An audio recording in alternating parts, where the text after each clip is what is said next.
guys, welcome back to Dash Brothers Outdoors. This is the third episode of our complete guide on how to get started trapping. And Jesse, you're not the star of the show. I'm wrong. But anyways, last week we talked about the different traps for the different animals, proper trap selection. And this week we're going to talk about proper trap modification, treating, and rigging, fine-tuning, the whole 9 yards. So, when you go to buy your traps, of course, check your state laws to make sure you're legal. Whatever traps you want to buy are legal, and in some states regulate how the traps have to be modified in order to be legal. So definitely check that out. Make sure you're following all your state laws, because trapping isn't any fun if you go to jail for it. So, I like for all my traps, all my predator traps from anything from fox to coyotes, badger, and that type of stuff, I like all offset jaws, because I used to run a lot of closed jawed traps along with my offsets, and I don't have damage very often, but when I did have damage, it was always from a closed jaw trap. For instance, I caught a fox in a 1 3/4 closed jaw, and it had quite a bit of damage, and I don't want any damage at all. And then, just a couple weeks later, I caught another fox in a number 4 Sleepy Creek, and it was offset, and there was 0 damage on that one. Trap over twice the size, no damage, and it's offset. This one's a little bitty, more fox-sized trap, and it was close shot, and it had a lot more damage. So, man, I've noticed a lot of other occasions, if I had any damage at all, it was always from a closed jaw trap. So I run with offsets. It's just a lot easier on the animal, and offsets have better holding power because the levers can come up higher when the animal's in that trap. So you got greater holding power there as well. So that's what I like the offsets a lot better. Now, the only scenario I like a 1.5 in is if I'm trapping strictly coons with steel traps. Normally I like a DP or a conibear for coons, but if I was going to use a coil spring specifically for coon, I want it modified at closed jaw, because sometimes those coons will get their fingers in that offset if you don't get a good pad catch on them, and they can just wiggle their fingers out of that offset. So that's the only reason I would like a closed jaw over a offset. But for the main part, I like offsets for everything, because I've rarely lost anything to offset trap. But if I'm running specifically for coons, then I'll use a closed jaw, but that's about the only time I will. Now, another thing about the jaws, I don't use just a regular jaw trap. Meaning by that, one that's not laminated, cast, or widened. Now, all my traps that I use are one of those 3. This trap right here is a number 3 Wolf Creek Eliminator dogless, offset, of course. And now, that's the good trap. It'll hold coyotes, it's humane, but I like, by laminating these jaws, it's going to be easier on the animal. You're going to greatly reduce the chances of paw damage. It holds better because it has a greater surface area to hold with. It holds better, and it lengthens the lifespan of your trap. Now, I used to do all the face painting and laminating myself, or have somebody local do it for me, but that never worked out for us. So, last year, Chris Morgan from Strange Chain Trap Modifications reached out to me, and he offered me a pretty good deal on modifying my traps. And what we actually ended up working out was he did it for me for free, and all I had to do was pay the shipping to get them to me. So that's why he's now a sponsor. But anyways, and even his regular rates they're very reasonable, and he does a fantastic job. He supplies the hardware and everything. I mean, it's spot on. It's perfect. All the welds are nice and pretty. It's perfect in line with the rest of the jaw face. Everything's, just perfect. And he bubbled the tips of the jaws for me as well. on all the traps I sent to him, so I really like that as well. And he just did a really good job. And what I like, he uses square stock for when he laminates the jaws. He doesn't use the round stock. I do not like the round stock near as much as the square stock. So that's a couple pluses. I'll bring y'all up here at the end of the video, and I'll give you some close-ups of these traps, show you what kind of a job he did on them. But anyways, they're all either laminated, cast jaw, or widened. Now a cast jaw trap this is an example of a cast jaw trap. This is the Duke 550, and when they build it, they just build the entire jaw thicker, which constitutes laminating. So these I haven't caught any fox in these yet. I've caught a ton of coyotes in them. 0 paw damage, great holding power, the whole 9 yards. Now I want to talk about a widened jaw. This is what I mean by a widened jaw. When Sleepy Creek and Duke offset their, there may be some other companies that do it, but those are the only two I know of. When they offset their jaw, they don't just take a machine and chop out that offset. Just chop a little part out there to make it offset. They take a machine and they just like kind of smash it back, I guess. I don't know how you would really describe that, but I'll have some pictures of this for you right around up here somewhere.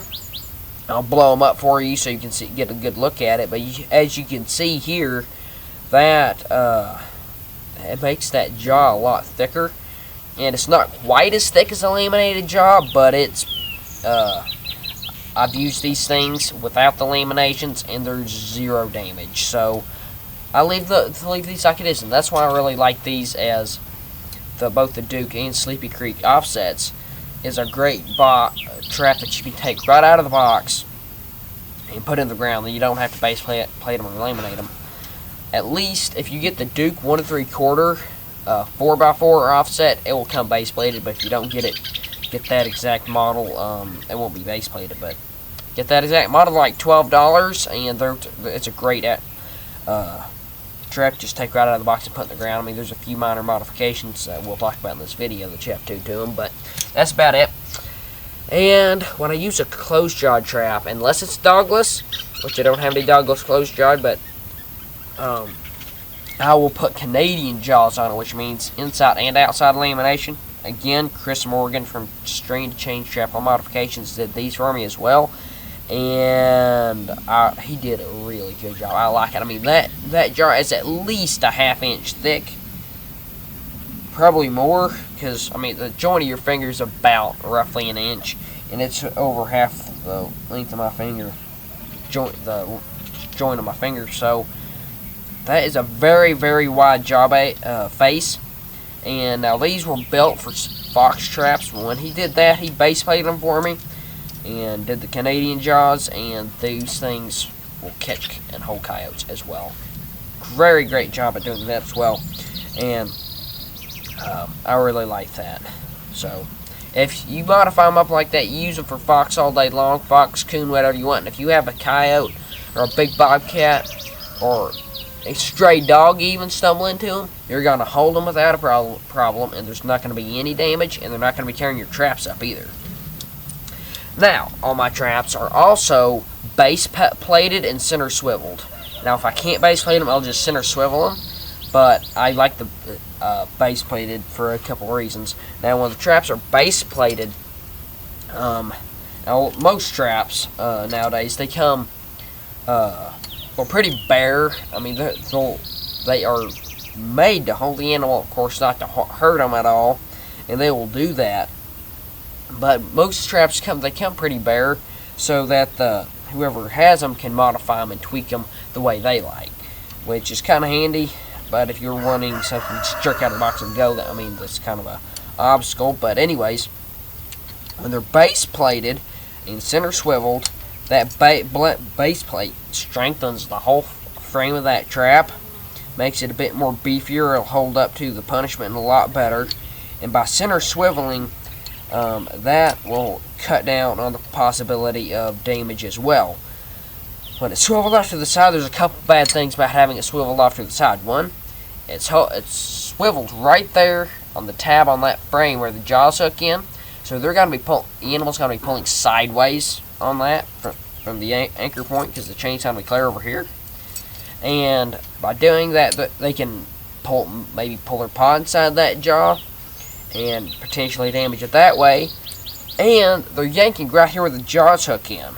If they start bending that out, you got a big strong coyote in there, you're begging for him to pop those jaws out and be gone. You have a torn up, trapped, and educated coyote on your hands.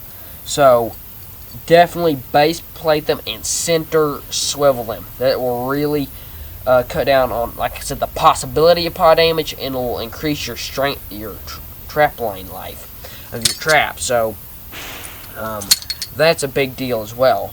Now, pan tension, as far as pan tension goes, now I've heard some people say that they have had a lot of problems with getting toe catches when they use light pan tension. I've used light pan tension ever since my second season of trapping, and my catch has gone up, and I haven't had a problem with toe catches. My theory is if you're having a lot of problems with toe catches, use Mark June's method of blocking and guiding for your traps. Used to, I wasn't very good at that, and I was having a lot of, I didn't care what pan tension I had, I was having a lot of problem with toe catches. As soon as I got good at using the Mark June style of blocking your trap, 45-degree approach, the little stepping guides, duffing the set in, the whole 9 yards, boom, I catch maybe out of 20 or 30 animals, I might have 1 or 2 of those as a toe catch. I mean, sometimes it's unavoidable. No matter what you do, you'll end up getting you're going to get some toe catches. But well over 90% of all my catches are good pad catches. Heck, I've had some arm catches or leg catches, not paw catches. I mean, I know that this system works, and I run about 2 to 2.5 pounds of pan tension on all my traps. You don't have an O'Sullivan pan tester to see how heavy your pan tension is. You can just simply take your trap, and right here where this bolt that attaches the pan onto the frame of the trap, you just tighten that down just enough that the pan can still free fall, but there's no slopping, it doesn't wiggle from side to side. Because if it wiggles from side to side, you're probably going to get some refusal. So that's roughly 2 pounds, pound and a half, maybe somewhere around in there. And I've never had a problem with them blowing up in my face. Anyways, the next thing we're going to talk about is swivels in your chain system. Now that's more important than you might think. If you have too few swiveling points on your chain, and they get bound up, that chain will bind up, and it can't go nowhere. That animal's flipping and turning, you will definitely have paw damage, guaranteed. So, swivels are your most important piece of modification. And not only will they hurt themselves if you don't have any good swiveling points, they will tear up your trap as well. So, definitely make sure you have good swivels. In the chain system I use, one I really like, I have, of course, it's center swiveled. Have a good heavy-duty swivel at the base. I use both the MB Crunch Proof swivels and the Wolf Creek swivels. Both good, heavy-duty, strong swivels that will last you a lifetime. I really like them. And for my more heavy-duty traps like the 550s, and then from either these up to the number 3s, I use number 3 U.S. American chain. I don't buy that China-made junk. I use about 6 to 10 inches of it. Another swivel on the end, and your earth anchor. I use the MB Super Stakes on chain. These things hold really well. They hold up really well to all the abuses of the trap line, and I really like them. I do not use rebar whatsoever. I used to use rebar, and every season I use rebar, I lost animals because of it. They pull that stake up and away they win. So that is what you call heartache, and I don't like heartache, so I use these super stakes. Now if you're using rebar, they'll bend up, the heads will snap off of them, the animals will pull them up, they'll get bent up, they're heavy, they're bulky. I just don't have any use for them. But anyways, back on subject. I like the MB Super Stakes Unchained on my land traps, but when I start getting into cable restraints, snares, and deep, I like the Wolf Creek brand of Wolf Fang earth anchors on cable, and the Ground Talons from North American Trapper. They're both they're pretty cheap, they're light, and if you have to leave them on the ground for some reason, I mean, there's no big deal. You're not leaving a heavy-duty $3 earth anchor on the ground. You're leaving a couple cents on the ground. So I like those for my DPs, cable restraints, and snares. So that's my staking system. Now, we'll talk about treating the traps. So we'll get to fine-tuning here in a minute. I'll have to bring the camera up and give you all a closer look when we get into fine-tuning. But when you're treating your traps, now, there's still a lot of people out there that like to use wax and dye. Nothing wrong with that. I mean, whatever floats your boat. But I don't like using wax and dye for a couple of reasons. Wax, I mean, that's always just been a big mess for me. It just gums up my equipment. I've never really liked it. I mean, that's just personal preference. But also, the bad thing about it is it holds scent. It absorbs odors. And that's why, I mean, the number one reason you're going to have dug up traps is improper bedding. But number two is going to be because you have a contaminated trap. And probably number three. I'd say number two would be bad trap pattern. Just a nice, fresh dirt right there, and they start digging. But I'm not a very big scent freak, but it absorbs odors. So you're begging for trouble. I mean, if you're using that wax and dye, I mean, I just don't like it personally. What I like is a system that I kind of came up with myself. Kind of. I spray paint my traps, actually. And what I like about spray painting, you can just go to your local hardware store, buy your spray paint. What I would advise as far as spray paint goes, get Rust-Oleum 2X spray paint. As the name implies, it will go twice as far for the same price. And I could definitely tell when I was using the non-2X stuff, the 2X stuff, the 2X went a lot further, and it puts a nice, clean, even coat on that other stuff. I mean, I did not like it at all. I just didn't like it. So, the Rust-Oleum 2X, and what I like about it, you can get it from your hardware store, and you don't have to start a big day-long process to boil your traps and dye or some other trap treating formula. You can, I mean, if you have, especially for guys that have full-time jobs, you can just get it out, start working on it a little bit. You have to go, away you go. You didn't lose what you just were working on. You can just pick up where you left off and keep going. You can do a little bit here and there when you have time, and it's real easy. I kind of like spray painting, so that's a plus for me. And when I get done spray painting them, I'll hang them up outside for about 2 weeks, and that'll usually get the scent out of them. Now, I do this in the middle of the preseason, so they have plenty of time to air out before the season gets here. Make sure they're totally scentless. And one tip for you, if you do it in the middle of the preseason, you can spray paint them, hang them up, and if you missed any spots, got any light, didn't get a good coat on there, it gets wet at all. It'll start getting a fine coat of rust out there. You can just hit it again. You can see exactly where you missed after just a couple days, which I really like. So that's my method. But if you've ever spray painted your traps before, you catch a coon, boom, they strip it off every bit of that paint off the first time you catch a coon. So I found that once these things are scentless, I'll take them and dip them in Southern Snares Bulletproof Trap Coat. And that works really well. I mean, that makes your entire trap coat bulletproof. It gives you a nice, strong sheen over the top of it. It holds up very well, and it makes it faster like wax does, but it doesn't absorb your odors.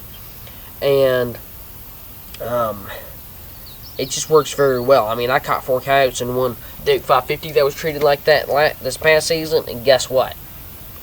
It still had well over half of the paint on it. I mean, and it's great for both land and water traps. So I really like that method. I mean, it's not the cheapest one out there, but you don't have to treat them as often. I mean, most of these traps that I'm retreating now, I don't have to do that because most of it's still on there, but I just chose to make my entire line look, nice and uniform, but that is totally not necessary. So anyways, now we're going to jump into fine-tuning them. Let's bring you up close and show you how I do it. Okay, so now I'm going to show you about the Duke 550, how to tweak these. Now, the one thing I do not like about the Duke 550 is it comes with about 5 pounds of paying tension. I really don't like that. Like I said earlier, I like about 2 pounds of paying tension. That way I don't miss my gray fox, my skunks, and that type of stuff, because I like to catch gray fox. I mean, they're pretty little animals. I mean, they're not worth a lot, but they're worth some to me.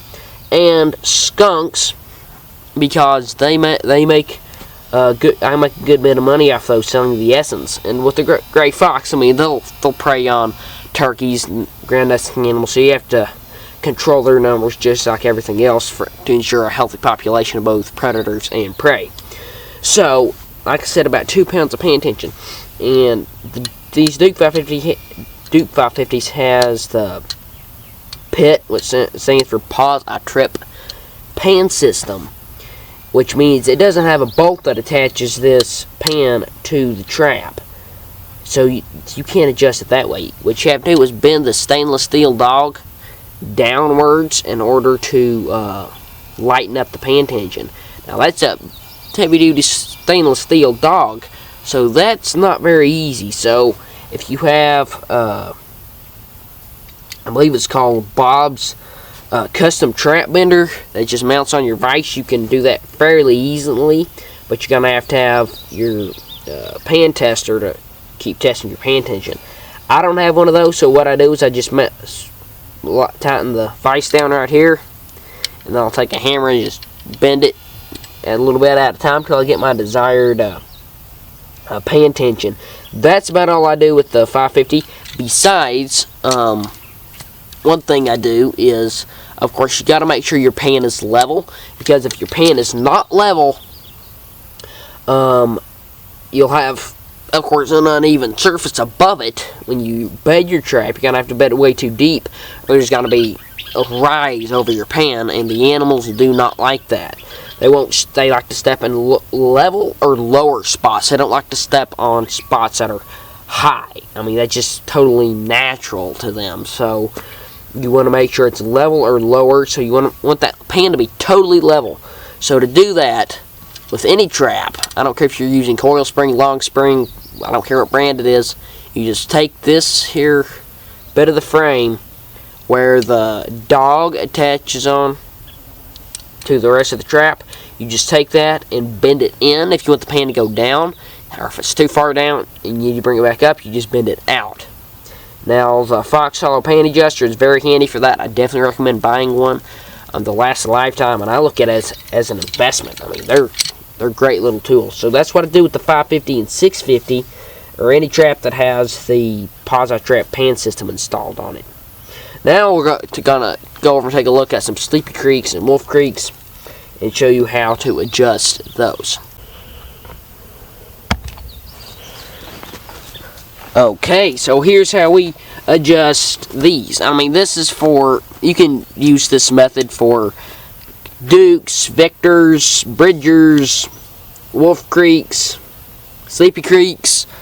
I don't care what brand it is. Now, most of them, if you can see this, I'm self-filming here, so that's not very easy, but right here, where the dog hooks onto the pan of your trap, that notch right there, where it fits in there, most of the time, I don't care what brand you get, that is too long. So, if you would put that dog all the way in there, that pan is going to have to fall a long ways before it goes off, and a lot of times, those animals feel that give under their foot, they'll take their foot off and start digging or leave. So, you want that to fall about a 1/16 of an inch before it fires. So what I'll do is take a file and just file that down until I just have just a little bit left on there. Then I'll take my dog, and as you can see, I hope you can see this, I filed it down to a 45-degree angle on the bottom, and then it ensures a nice crisp fire.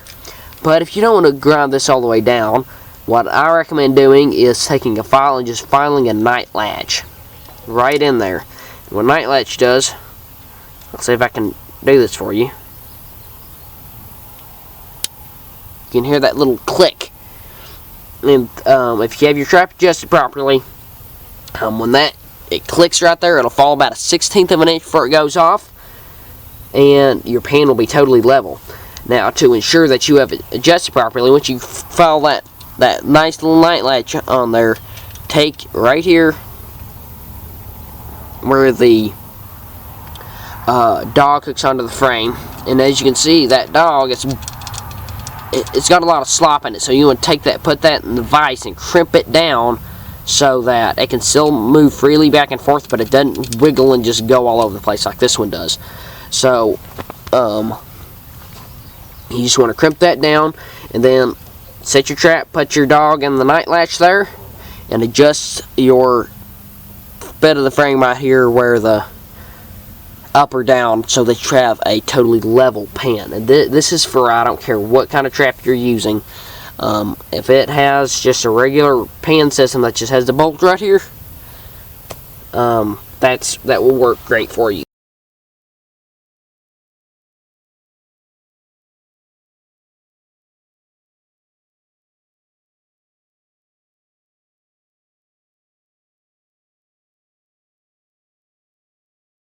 So all the way that all these traps are adjusted is to make sure that they will last as long as possible, have the highest catch rate.